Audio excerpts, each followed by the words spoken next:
Hello, everyone. Welcome to Outside Food and Drink. I'm Jean. I'm Victoria. Today, I'm very happy. We will be discussing 2007's Dead Silence, directed by James Wan.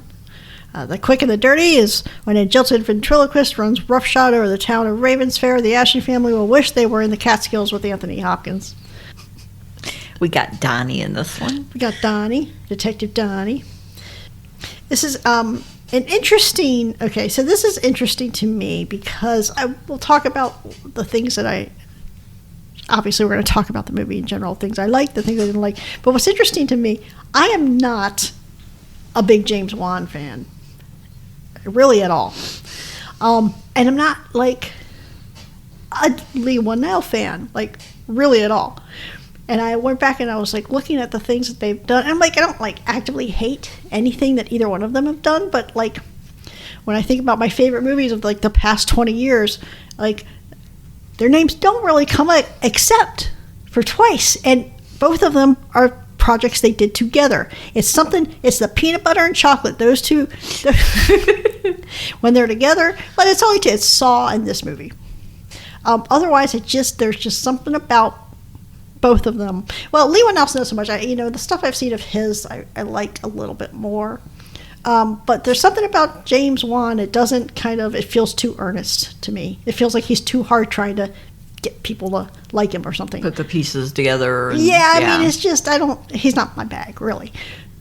But, like I said, when him and Leigh Whannell get together, it works. At least twice it did. So anyway, okay, let's talk about Dead Silence, another crazy doll movie. So this is the movie, Dead Silence. I don't know what James Wan's process was, or Leigh Whannell's process was, but to me this feels like the movie that Magic wanted you to think it was going to be, Yeah. This is it? This is it, yeah. Yeah. Now, we get this opening scene. We meet Jamie Ashen and his wife Lisa. Okay.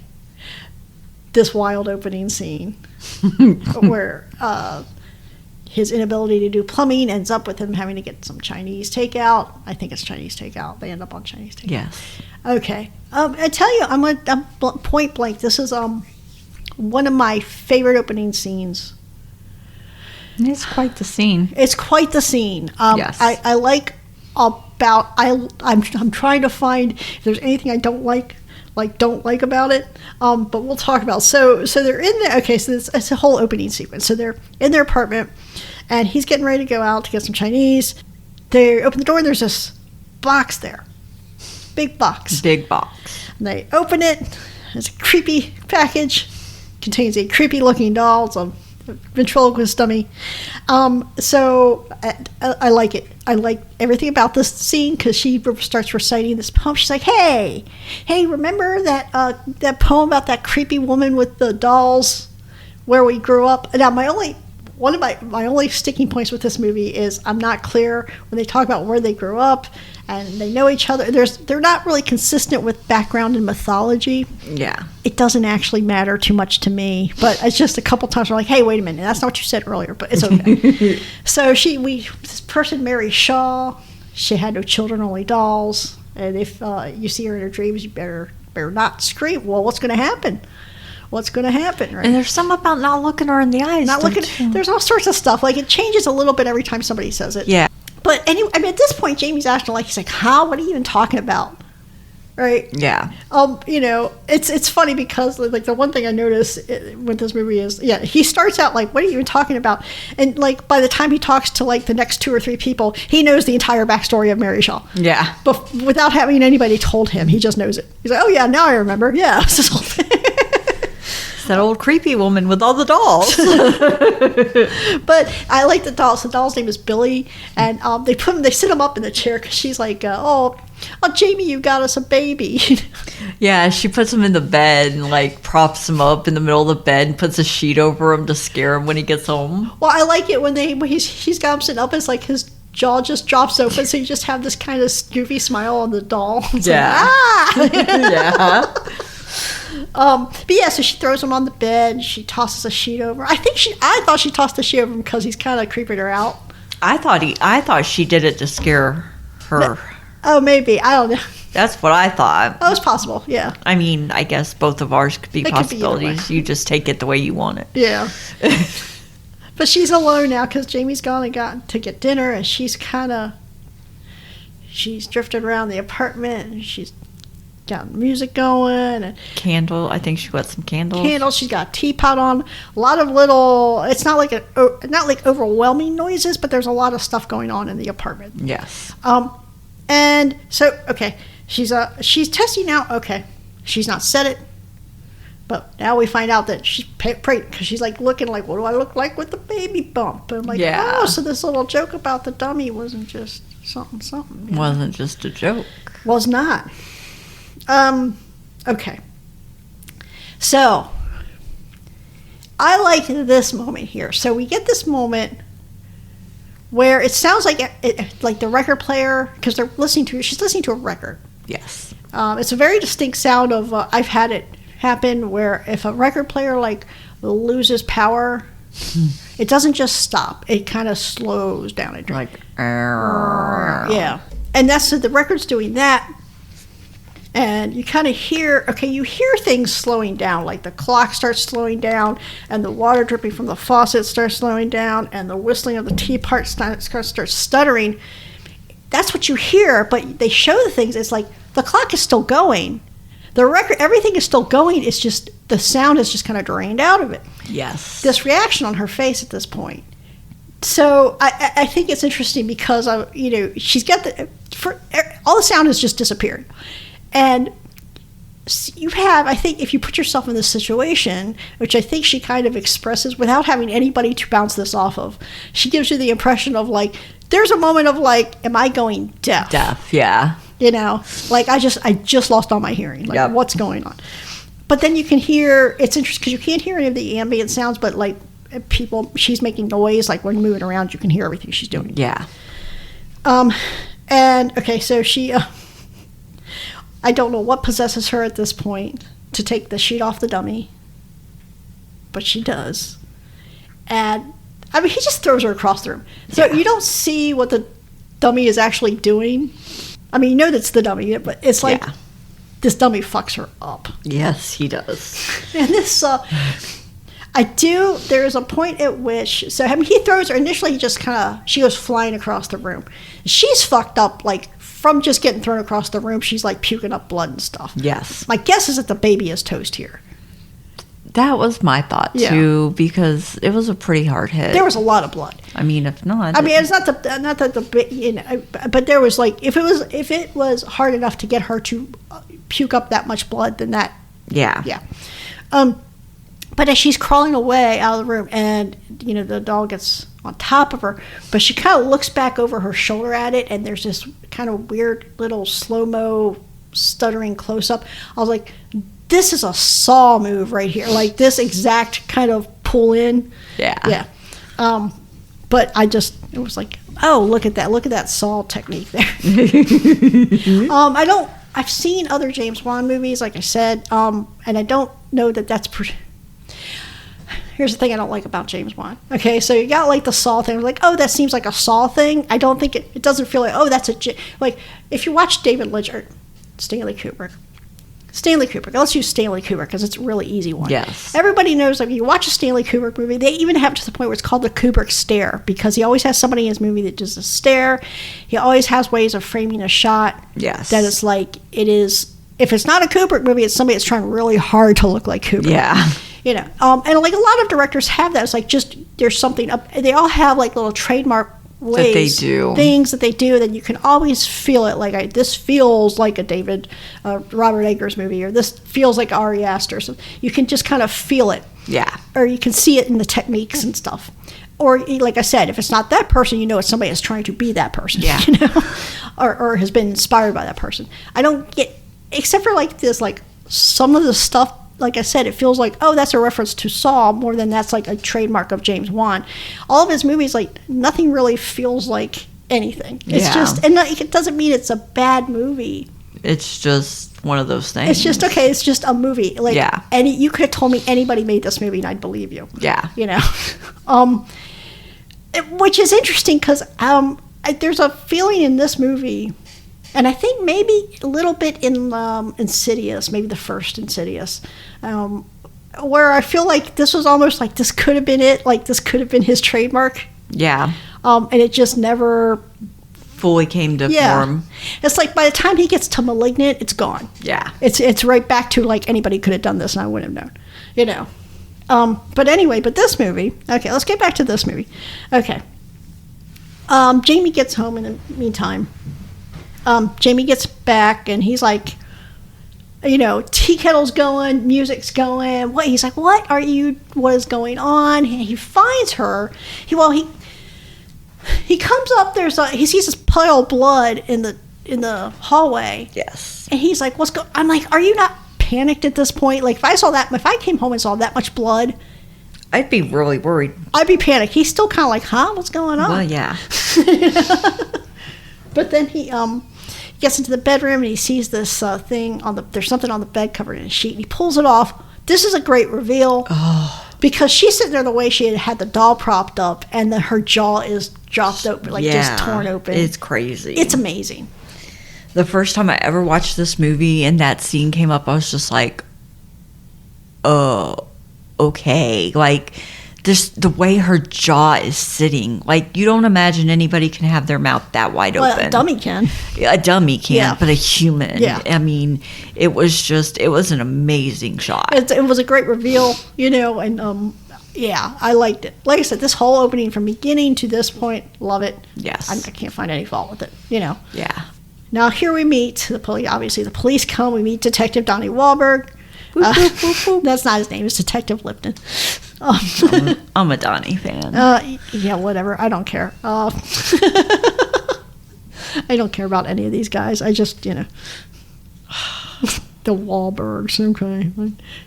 I didn't say Mark. I said, I mean, I'm a Donnie fan. Mark's better looking. I think they're both assholes, but if we're just going by aesthetics, Mark is better looking. I'm sorry, I was a New Kids on the Block fan. I was not a fan of Marky Mark weren't. and his funky bunch. I was not a fan of Marky Mark either, but he was better, objectively better looking than Donnie. Donnie was in New Kids, so I'm sorry. I was too busy listening to like real music. I'm sorry. Yeah. Okay. Anyway, here we go. So Detective Donnie is on the case. And we meet Donnie, we meet his razor. This razor will be important. It's throughout the entire movie. He's constantly shaving his face. He's questioning Jamie. He's like, look, I don't think he killed your wife. I'm just trying to help your lawyer. We got nice little zingers here because Jamie's trying to explain, well, we got this doll. And, you know, now all of a sudden he knows that these dummies are a bad omen that brings you death. I'm like, you didn't even know what the fucking thing was an hour ago, and now you're like, it's a bad omen that brings you death. Yeah, exactly. And Donnie's got a great line about this is homicide, not the mystery toy department or something. You know, they're closed for the night or something. Yeah. Okay. Question. So he goes home. He goes back to the apartment. They got crime scene tape up. They're just letting the prime suspect, they're just letting him waltz back into the crime scene. I'm pretty sure he was probably told not to go back. I'm sure he went back to get stuff. I'm pretty sure, like, they would said, oh, okay, we'll send an officer with you, maybe. I mean, I would think so too, but they didn't. Yeah. So we don't know. This might be an illegal entry. I think it is because he takes the doll with him. Yes, he does. But they didn't even look at the doll when they took her out. No. So, I mean, the doll was just laying on the floor next to the dresser. Yeah. Which is, yeah. But this is not going to be an accurate representation of how murder investigations are actually conducted. I mean, most movies don't do an actual... Well, but some of them kind of like get close to the outlines. They get to what they're supposed to do. We're not worried about it here. But he does discover this box that the doll came in. He rips the liner, and it's kind of what we already know from what he said. It's the Mary, Shaw, and Billy show, you know. Yeah. Okay, so we go to cut to him in his car. We head to Ravens Fair, a quiet place to live. This is, now, if I'm going to say, if there's anything I would say is a trademark of James Wan, It's everything being on the fucking nose. A quiet place to live. A quiet place to live, yes, because there's nobody there. There's nobody there, but yeah, because this old witch has said if you scream, I'll send my doll after you. I'm gonna kill you one way or another. So we get Jamie goes to his the house that he grew up in, maybe, again, we're not clear on the backstory. Yeah, I mean, it's a huge castle and it's where his dad is, so I'm third stepmother. I don't know, it's something, they're one of those numbers for stepmom that he's never met, named Ella. But I mean, I'm guessing he grew up there considering his father's there. It doesn't mean he did, but I that's what I got from it. Him and Lisa had talked about like growing up over here, and he's going to have Lisa's body sent to Raven's Fair, so she, that's her coming home. She gets buried there, which I'm like, this place seems like a dump. Why would you want to get anyway? But then later in the movie, we find out that Jamie's father had sent him away at some point. It's confusion. Yeah, it is. Because not a lot of things get explained fully. I mean, and it's fine. I think it's fine. But there's a couple things. I was like, wait a minute. You kind of go back and forth. But it's like, I almost feel like when you're, like, again, I've said this before, when you get in a movie like this where it's just all atmosphere and kind of, these kind of big strokes. I mean, you don't want to try not to give us too much information, because then you latch, some viewers, I'm not going to name names, will latch on to like little pieces of information and be like, hey, wait a minute. Yeah. But it doesn't matter. It does not ultimately affect the quality of the movie. So his dad is hooting from upstairs, and so they go up there, and his dad has clearly something medically wrong with him. I mean, yeah. I mean, their last name, I did not want to use the word he looks ashen, because their last name is Ashen, but he in fact looks ashen. Yeah, he sure does. His gray skin, and yeah. So apparently, dude needed some sun. He does need some sun. He apparently had a stroke. Now, he said it was like a couple weeks before. Right, so he looks like he has something wrong with him, but not a stroke, because everything seems to be working symmetrically. It's fine. Symmetrically. He looks okay. But we find out that, and he starts guilting Jamie, but you never called, you never returned my calls. Phone works two ways. Phone works two ways. Well, if you sent him away, I mean, he starts asking him questions about Mary Shaw, and his father's like, oh, what do you want me to tell you? Old lady's dead. Yeah. Like, what do you want me to say? Okay, so we're going to pay attention to all the camera work here. It's interesting because I think when we talked a couple weeks ago, I'm going to contrast it with a couple things. Because when we talked a couple weeks ago about Perfect Getaway, we talked about like there's a kind of a twisty type thing at the end. And you can see so when you look back over the movie, you can see where they dropped you all the breadcrumbs. But it's not like when you go back and say, oh, yeah, that wasn't even like, it was clever the way they wove it in. Yeah, and I want to talk about that at the end, because I don't want to give it. But then when we talked about Annabelle, so there's not a twist in Annabelle's guy. Everything's kind of is what it is. Yeah. But I talked about like some things seem kind of, I mean, every horror movie has these tropes and stuff that they use, but like in Annabelle, the setups and stuff everything kind of seemed these clumsy setups. Yeah. Here's the interesting thing about this movie. Now, James Wan did not I don't think he directed Annabelle. I mean, he was involved in its production, but he was not directly like directing it. So the interesting thing about this movie is we get to the end. There's a twist at the end. Kind of like a twist. I hate calling everything a twist rather than just a good ending. But like, okay, so we get to the end, and it works. And I can watch. I mean, I've watched this movie several times, so it's not like it ruins my ability to watch it. But I rewatch it for its atmosphere and stuff like that. But when you go back and you watch it again, you're like, yeah, this camera work, and the camera work in particular, is not even particularly subtle. Yeah. In the beginning, when they're kind of laying down what's going to be the twist, Yep. And so it's like it's not clumsy like Annabelle was, but it's not kind of as like a Perfect Getaway. You kind of go back and you have to admire how smoothly everything was woven in. Like, it's not smooth. Yeah. Yeah. Anyway, so I like this line. So Jamie's, he huffs off, and his Ella's trying to chase him to come back. Your father's sorry. Stay with us. Yeah. And he's pointing out these pictures on his way down the stairs. He's like, my mom used to be in that picture, and then my second, his next wife was in that picture, and then he pointed, and then there's nobody there. It's just Jamie and his father in both pictures. You can see where the wife had been standing, but she's not there. Yeah. And then they get to the final picture. It's Ella and his father, and he's like, "You're lucky, lady. Nobody's around to paint you out." Yeah. I thought that was a good. That was a good one. Yeah, and it was a good delivery. I liked it. Yeah. Yeah. So he goes, all right, we get to the funeral home. This entire town looks like Silent Hill. Yeah. It's really great. I liked Silent Hill, the original Silent Hill. I was like, it's got nothing if not some great atmosphere. So they get that here. Yes. But we get to the funeral home. We meet Marion, who is, she is the wife of Henry, who is the mortician. She's crazy. Yes, she is. She has a stuffed raven that she carries around and talks to.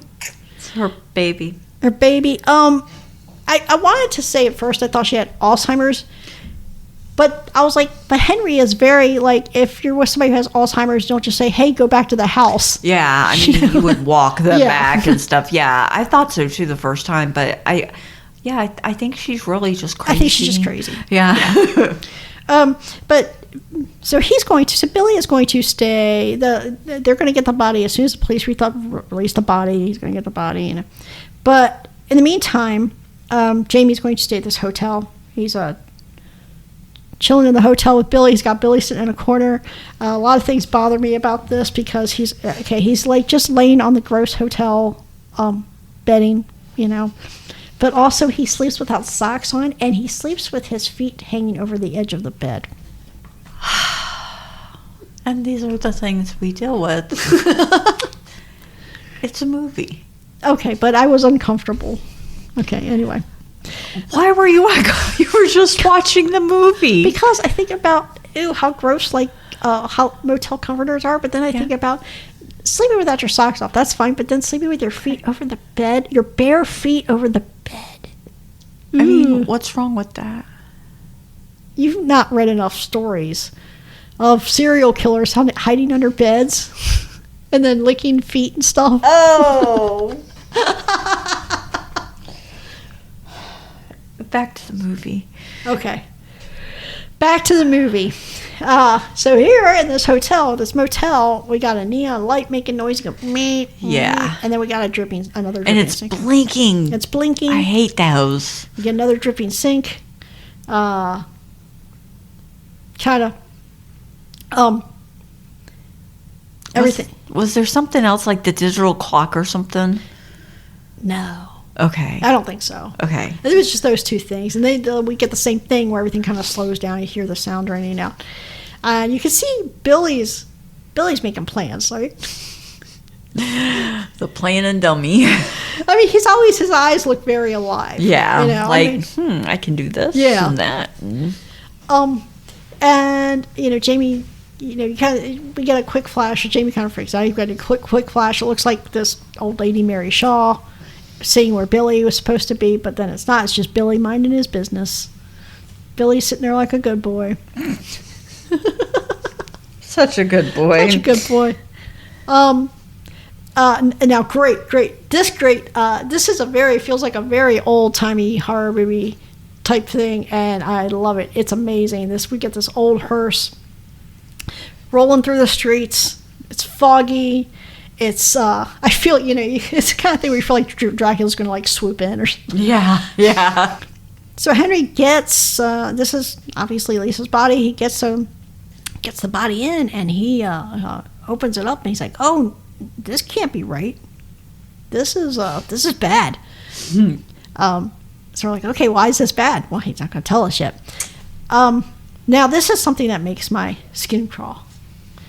Well, he's taking pictures, so you got to take pictures as a mortician, or you got to take a picture of the condition of the body and stuff. Yeah. He's taking a picture with this really old-timey camera, which I thought was weird. Yeah. But he hasn't gotten a new camera since his father started the business in the 1920s or whatever. But so Marion, there's this little crawl space that goes under the house that Marion likes to go into. And she goes into it a couple times in the movie, her and her little raven. Oh my God. Okay. I mean, the whole idea of crawl spaces make the skin crawl. Yeah. But this one's really closed off. It's not like some of them where it's kind of, you can see the outside, you can see around the house or whatever. This was like completely closed off. And it's right next to, it opens up into like the work area of the actual mortuary. Like, yeah, it's like you walk into the mortuary, to the room where he does the autopsies and gets them ready, and it's like there's a little turn off to the right. There's like a little room in there, and you open the cabinets on the bottom, and it goes into the crawl space. Yeah, I thought that was very odd. It's really weird. Yeah, it's weird. Like, why? I don't know why this wouldn't be more closed off. Yeah. But this is where Marion likes to spend her quiet time with her raven friend. Crying. Yeah, she's Every upset. time she went under there, it sounded like she was crying. She's upset, yeah. Okay. So, all right. So this funeral.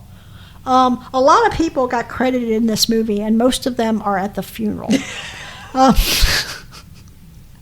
mean, outside the funeral, there's only like 4 characters. Yeah. Yeah. So most of the cast in this movie is at the funeral. Yes. There's this random goth chick at the grave. Yeah. What's she doing there? Don't know. It was kind of weird. Yeah.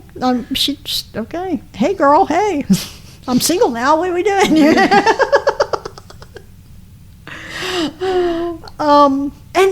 the other thing, the atmosphere is great. Again, the atmosphere is really great. But it begs the question, why are we burying a person in what appears to be an abandoned cemetery? I mean, it's the town cemetery. Maybe her parents were buried there for some reason. Okay, is nobody like mowing the grass or anything? I mean, I assume other people are going to get buried here because there's other people in the town. I mean, I don't know.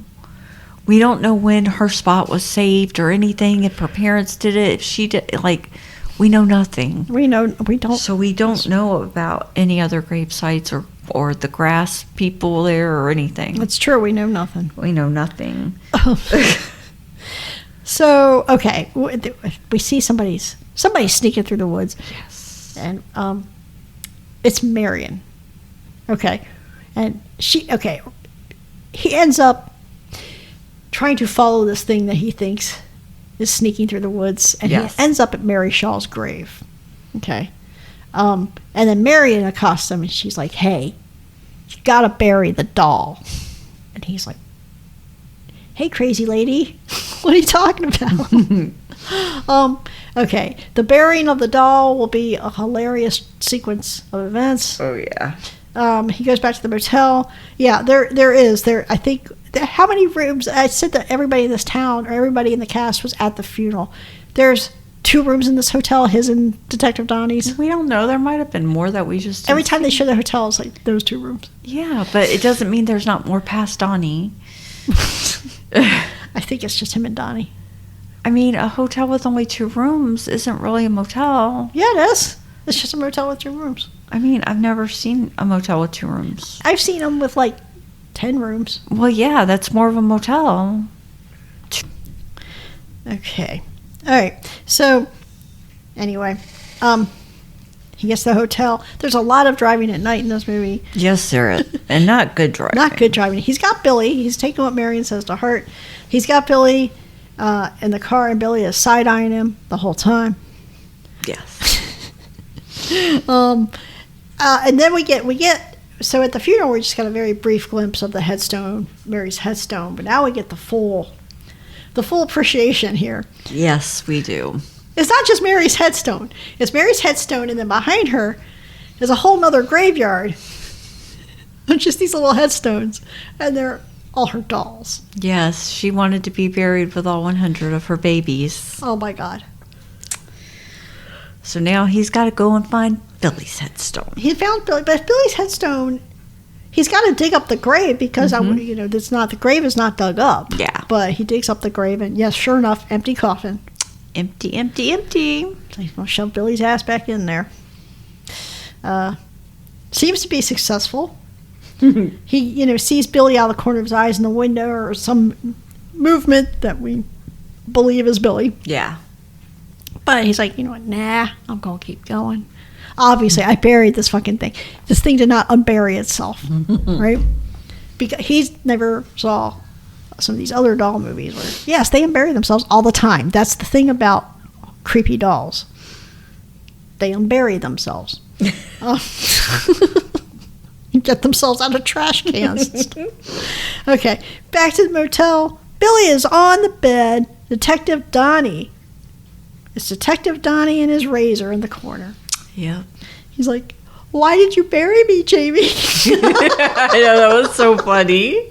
And then he takes out his razor and he's like shaving his chin. Oh, Jamie has remembered another little piece of the Mary Shaw backstory here, which is if you scream, she'll cut your tongue out. Yes. Right. And Donnie makes fun of this. Right. So, because not makes fun of it, but it's like pointedly like, oh, like, kind of like, hey, like your wife ended up without a tongue. Yeah. Like maybe you didn't have anything to do with that, but you're burying the doll. This is very suspicious. But he takes the doll. I guess he's taking it into evidence. I guess. So at this point, like, what else are you going to do? All right. The wife is going to get buried. You've got the doll that you think is important or not. What else is there to do? Arrest him or don't. Yeah. Or go home and wait, because you're not, what do you find? But if he had done that, if he had actually gone by normal police procedure, we wouldn't have a movie, so. Yeah. Okay. So the next day, Donnie is shaving, and he's asking Billy about his skin secrets. You have very smooth. He's like, I noticed you have very smooth skin. Weird. Okay. As soon as he leaves, though, Jamie sneaks in and gets the doll again. Yes. He goes to the funeral home, and he's grilling Marion about it. Like, what is it about this doll? What is it? And this is where Henry tells him the full story of Mary Shaw. There's this theater in the middle of town, like on this lake. It is an amazing, we'll get to see a lot of the theater going forward. It is truly an awesome setup. Yes. You kind of like walk this bridge into it, and it's cool. So anyway, we get to see like Mary Shaw in action, because he's doing in a flashback. We see Mary Shaw in action with Billy. I like the way, okay, so it's kind of like you can hear so at first you can hear Billy out in the audience somewhere, but nobody can find him, but it's eventually Henry that finds him under a seat and brings him to Mary. And then she's doing her routine. It's a very good routine, but then this other kid's heckling her. I can see your lips moving, blah, blah, blah. And there's some back and forth where they do the thing, like they did in Magic, where they do the thing where they argue and they're both talking at the same time. So it's very impressive, I like the way, so they shoot it here. You never see Mary's full face.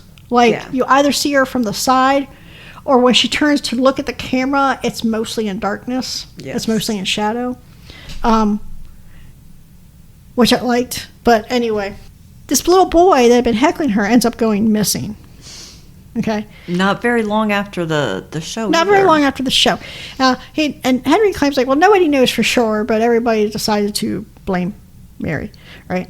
And they end up going after her and killing her.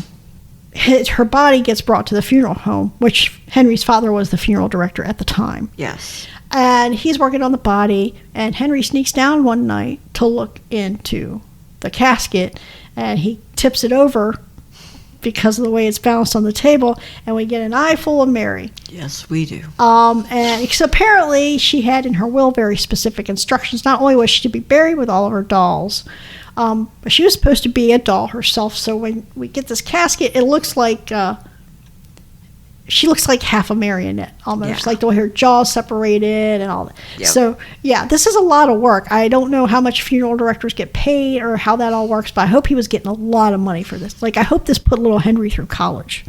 This is very traumatizing to Henry, of course, but even then, he still becomes a mortician later. Well, he still becomes a mortician, but even then, even that by then I guess the mythology had already settled in somehow, because he goes to scream and he covers his mouth. Yep. So anyway, after this, there's this a plague of murders throughout the town. Tongue removal, entire families getting murdered, their tongues getting cut out, and then they're getting posed. Yes. It's really wild. It's really crazy.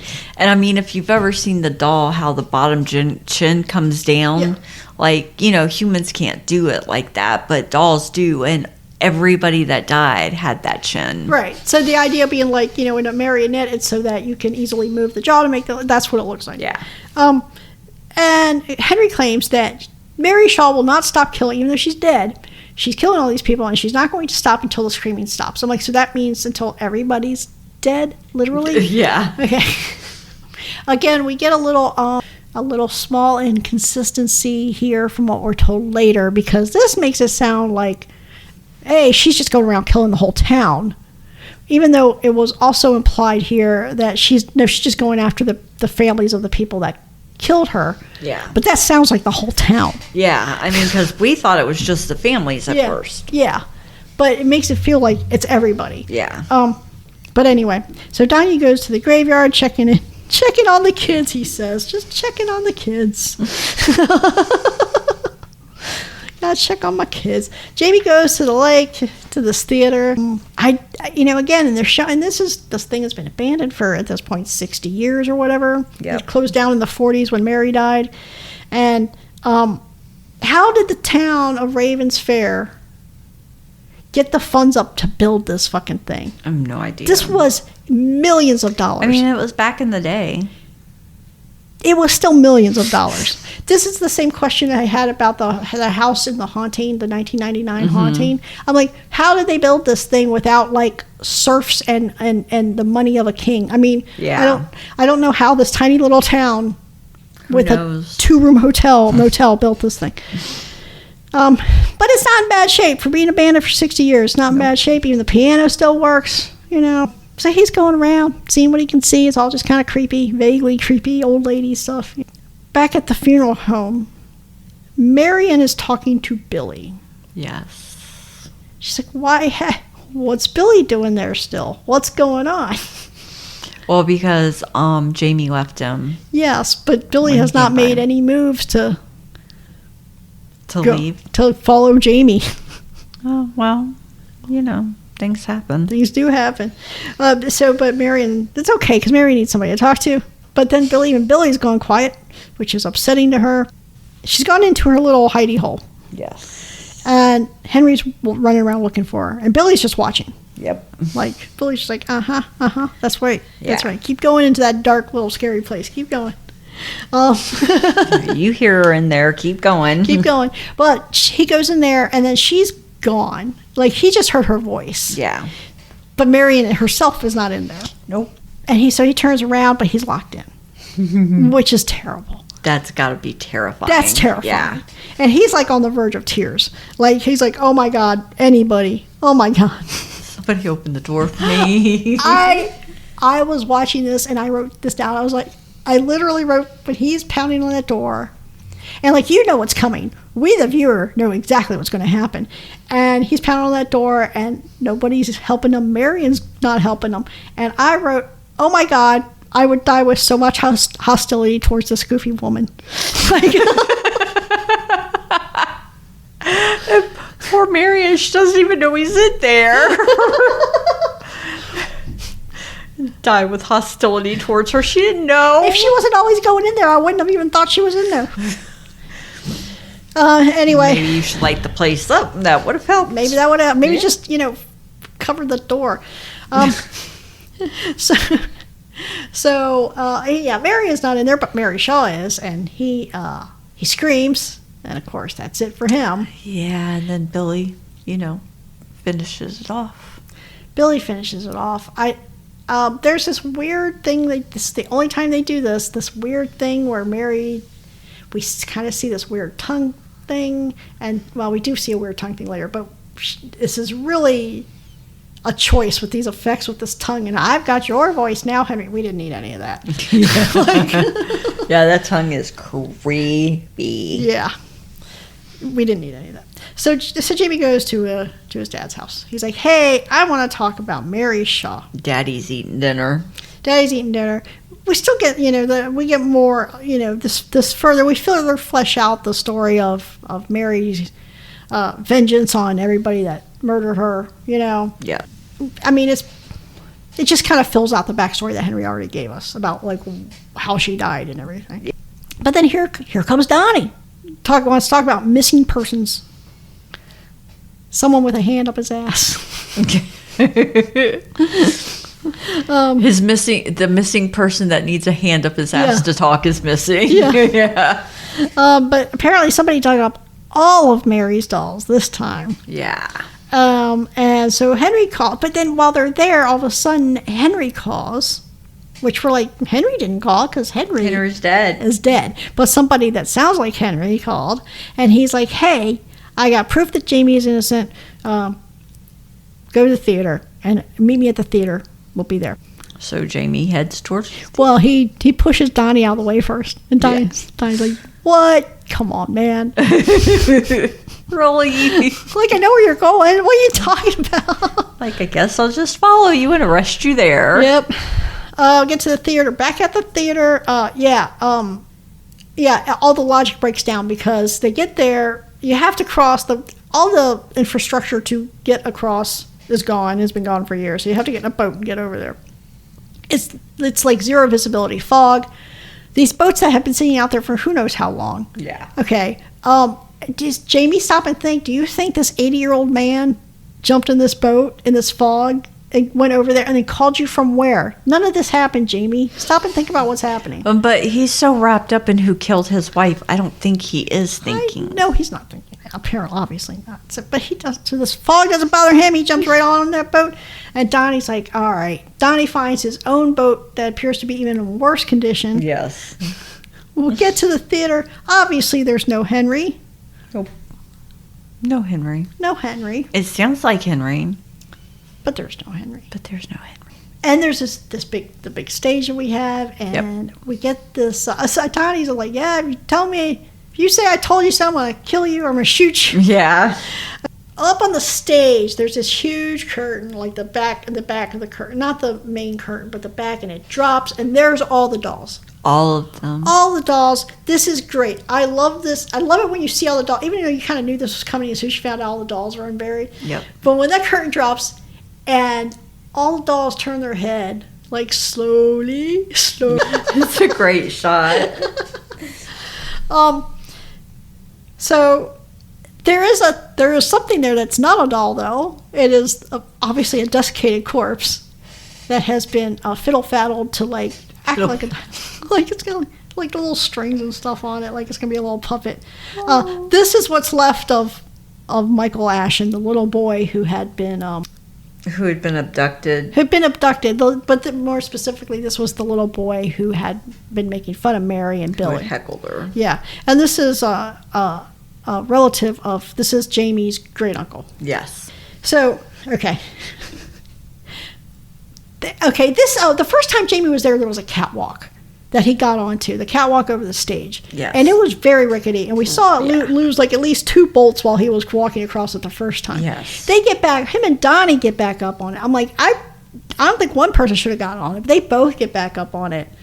And Donnie ends up falling, because they're trying to like get away from all this shit. Donnie ends up falling. Yep. And as he falls, he screams. And that's it for him. I mean, she snatches his tongue midair.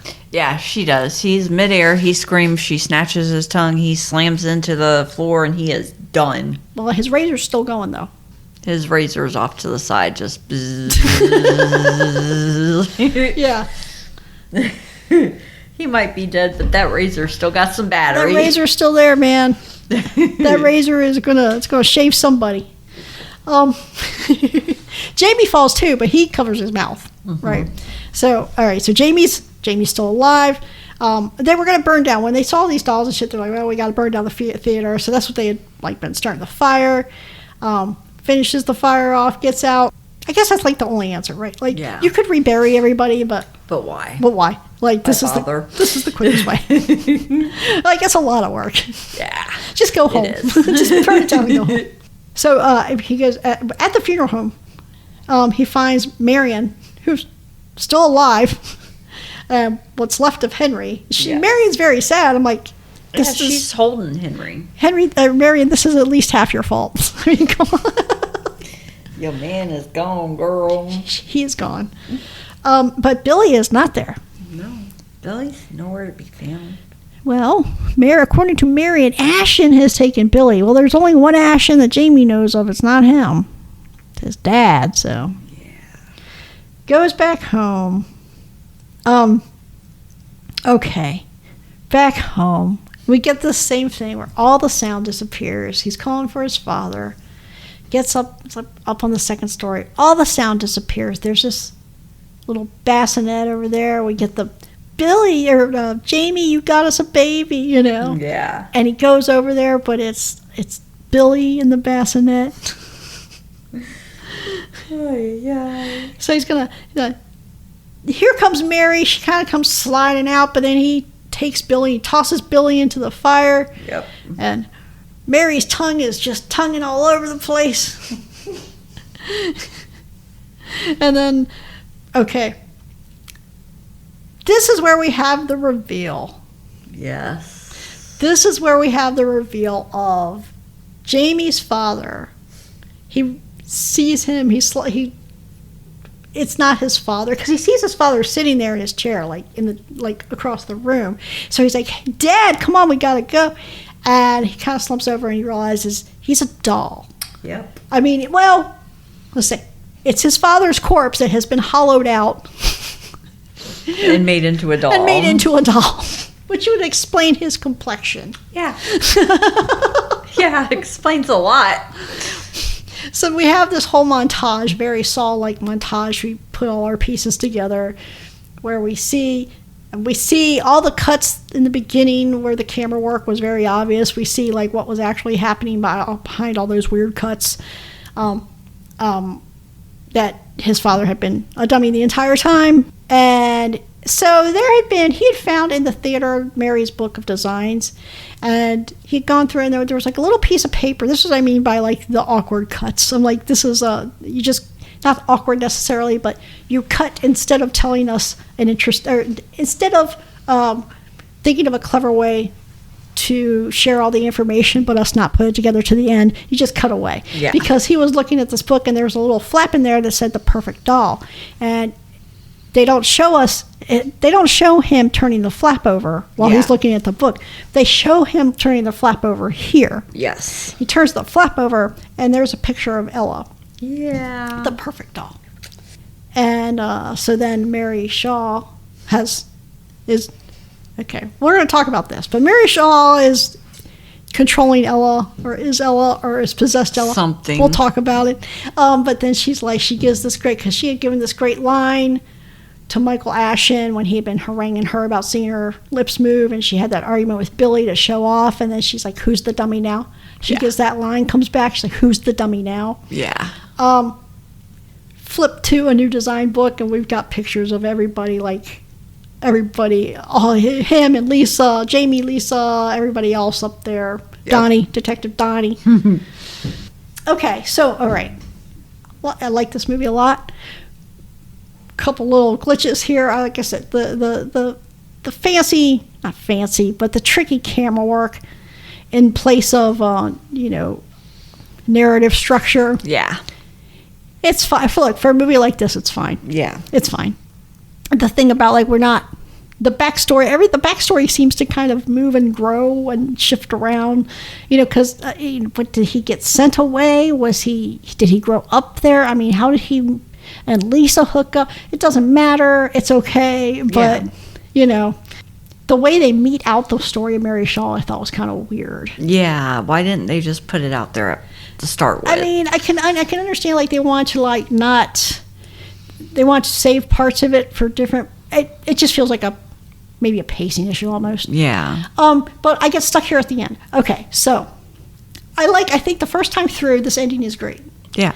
And then you start, the second time through, you're like, hey, wait a minute. Okay. So I understand, she's made his father into a doll. Obviously, we saw the groundwork for that all over the movie, right? So the perfect doll, Ella. Okay, what does that mean, the perfect doll? Because, what does that mean? Does that mean that where did Ella come from, for one? Is she a wood doll, or did you find a corpse? I don't know. We don't know. And is the ghost possessing her? Because it seems to me if you're doing that, do you really need to do all this other stuff? I mean, I thought a lot about that too, and then I thought maybe it was just Ella was the one to make the perfect doll. But she was in the design book as she was the perfect doll. So, I mean, we don't know how. We don't know if she's possessed, if she's real or fake. Wood. Who knows? And yeah, but like I said though, if Mary can possess her, if Mary has possessed her, which seems to be the implication. I mean, like, it's one of those things where it's like, if the big bad villain in a movie can do X, Y, and Z, why can't it do A, B, and C? So if Mary can make this basically a human being and possess it, she is just, 2 or 3 notches below God at this point, right? Yeah. Like, yeah. she could do almost anything then. This is a lot to go through because, she wanted to kill the last Ashen. Yeah. I'm like, okay. All right. I don't know.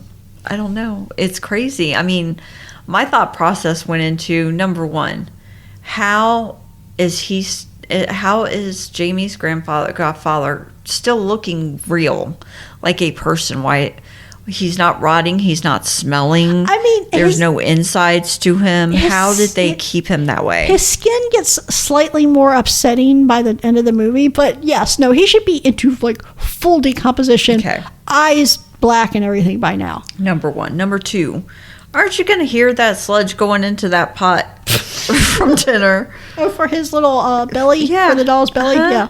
I would think so. Because, when they do the flashback of him eating the soup and it going down the gullet and ending up in the dog dish in his belly, I'm like, it makes the sounds like clunk, clunk. Yeah. I'm like, how did he not hear that? Yeah. And number three, like, I think this is the third or fourth time I've seen this. The first time, yeah, I was shocked. Because I didn't notice any of the, like, camera angles and stuff. Ever since then, the one thing I do is the minute he gets to that house and she starts talking, just watch her lips the entire time, and you barely see them. You barely see it, but I think it's more of like, why are they cut? When you look at it, you're like, why they made the cuts they did with the camera? The only reason they did it was so that you wouldn't see what they were doing. Yeah. So I mean, in that sense, you know what? This is a kind of a thing that happened in Saw 2. It's not Saw 2, not Saw the second movie, the first Saw movie. Saw also. Is they don't, it's not so much with the camera. Like here it's specifically like cutting, like having the camera cut away. Like in Saw, it's just like, it's really just about, in this movie to an extent, is about of like, if things are loud enough and interesting enough to look at, and we have enough going on, nobody will notice you won't notice, or it won't bother you. I think that's true to some extent. It works sometimes. Yeah. It worked in Saw, which falls apart if you start thinking about it. Yes. It works here, which doesn't fall apart as drastically as Saw. Saw, I will say, is one of my favorite movies of all time, but this falls apart too. It gets more, it's easier to take on this though, because this is all fantastic stuff. This is all fantasy. I don't know what it is. I mean, like, because some movies, I saw a movie very recently called Lesions, and it's a really good movie. If you ever get a chance to see it, you should see it. But the director, it was at a film festival, and the director at one point, it said flat out, I chose to do all this music and light at this point in the movie because I figured, like, with the types of people that watch movies like this, which are like mostly horror fans, you're going to see this thing coming if I don't distract you. Yeah. And I was like, well, I got to respect the fact that you're admitting it, Yeah. But I also said, my thing about that movie was, like, that movie was good enough that I saw it coming anyway, and it didn't actually matter. The movie stood on its... It didn't matter that I saw a lot of this coming. It doesn't matter because everything else was so well done. Yeah. But here I'm like, yeah, I mean, like, it feels like there I wouldn't even notice that's what he was doing unless he had said it. But here it was like, this feels like, oh, you're clearly just dangling a shiny thing over here. So I don't see the other thing over there. But yeah, because I feel like they did that a lot, though. They did do it a lot. But I like the way they did it. I like the way because it's still at the end. You're like, oh, damn. Yeah, like it's still it's a good. It's but like I say, it's one of those things. It's like the type of twist that the twist itself only stands up to one viewing. So you have to have other things about the movie that work. And this, like I said, the atmosphere in here is really hard to beat. Yeah, I like the atmosphere a lot. is. Even though it doesn't. It's like this old gothic, like old Hammer horror type atmosphere, kind of updated and stuff. It really works. It does. Yeah, it does work. It works very well. Mary Shaw's a great scary ass villain. Yeah, dolls are always creepy. Dogs always creepy. Dolls are just these big eyes. And, yeah, Billy always looking at you sideways. Always. I don't know. I don't have too much else to say about it. Do you? Nope. I'm good. Damn. I will give it. I hadn't thought about the rating yet. You hadn't thought about the rating? No, I hadn't. Other things on my mind. Let's see a rating. Okay, I got something. Okay, you got something? Yeah. All right, I'm going to. I don't got something. I'm going to give this 4 electric razors out of 5. Oh, is that what you were going to take? Yeah. Okay, so I'll come up with something else. I'll do something else. I got it. I will give it 4. I give it 4 dead ravens out of 5. All right. 4 dead ravens out of 5, 4 razors out of 5. It's not magic, but it's pretty good. I can't believe you came up with the same thing. It's obvious, though. Okay, so next week we're going to be wrapping up Dealers for Doll Month with The Boy. And I've got a couple of things to say about this one, so. Yes, we all have a couple of things to say about The Boy. So, in the meantime, you can check out our back catalog for this podcast. We're almost a year in. Well, we are a year in, so we have a year's worth of movies that you can listen to. We also have we also have Deconstructing the Dark Passenger, the podcast about all things Dexter. We're going to be doing the villains of Dexter in anticipation of season 2 of Resurrection. Yay! And then we also have the Final Assessment, which is a podcast about the show Evil. Check all of those out. They're all on the website. You can also follow us on our socials. Drop us an email. All that information is in the show notes. Let us know what you think. Let us know what you think. And until next week, later. Later.